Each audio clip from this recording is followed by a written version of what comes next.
Alright, in this video I'm going to show you how to use the array model to multiply 43 times 65. So first step is take 43 and put it in expanded form.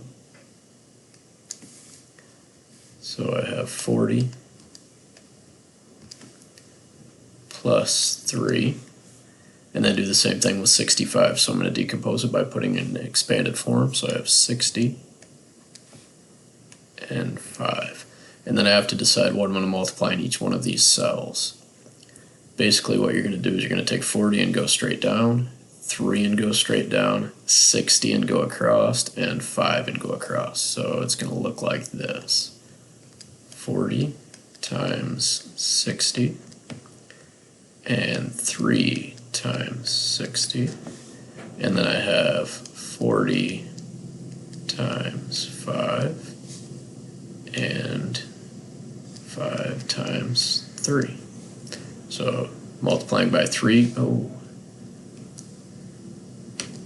multiplying by 3 going down, 40 going down, 60 going across, and 5 going across. When you multiply 40 times 60, all you have to do is do 4 times 6, which is 24. And then add in your 2 zero placeholders, so we have 2,400. For 3 times 60, 3 times 6 is 18. And add in your 0 placeholder, so you have 180. For 40 times 5, you do 4 times 5, which is 20.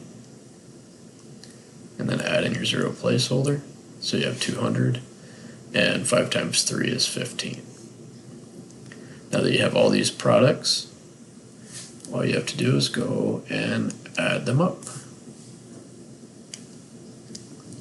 In our ones place we have 5, tens place 8 plus 1 is 9, 4 plus 2 is 6, plus 1 more is 7, and bring down the 2, 2,795. Hope this helps. Thanks.